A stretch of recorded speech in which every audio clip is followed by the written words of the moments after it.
Ndugu washiriki, katika zama hizi za mabadiliko ya teknolojia, ni lazima SACCOS zetu zikumbatie matumizi ya mifumo ya kidijitali, uendeshaji wa kidijitali ambao unaongeza ufanisi na kasi ya utoaji wa huduma, unapunguza makosa ya kibinadamu, unaongeza usalama wa taarifa na fedha za wanachama, unarahisisha upatikanaji wa taarifa kwa wakati, unaongeza uwazi na uaminifu kwa wanachama na wakaguzi.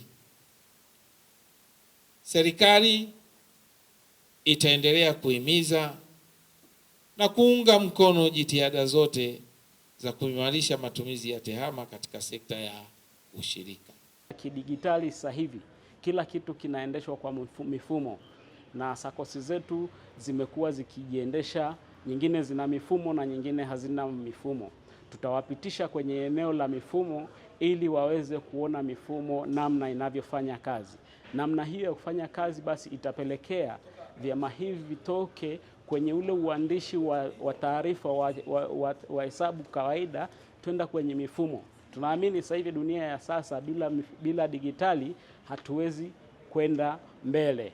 Tutakuwa tunaachwa sana kwenye ushirika. Sasa tumeshawaelekeza watenge kwenye bajeti zao za 2026 wanunue laptop na vifaa vingine vya mifumo, ili tukianza twende tukawasaidie kwenye eneo hili la mifumo. Tuhakikishe kwamba hesabu za 2026 zitakapofikia muda wa kufungwa zote zinapitia kwenye mifumo iliyo rasmi, kwa sababu tunaamini moja ya vipaumbele vyetu ni kujiendesha kidigitali. Sasa katika kujiendesha kidigitali hatuwezi kuwaacha hawa ambao ni vyama vya ushirika kwa mkoa wa Arusha na kwa taifa zima. Mfumo wa digital utaenda kutusaidia kwenye ufanisi wa kurahisisha vitendea kazi, kwa mfano kwenye kuweka kumbukumbu sahihi za wanachama, kwenye kurahisisha miamala inayofanyika kwenye SACCOS. Kwa mfano, mwanachama anaweza kaa anahitaji huduma labda ya kujua salio lake kwenye SACCOS, anaweza akatumia simu yake ya mkononi.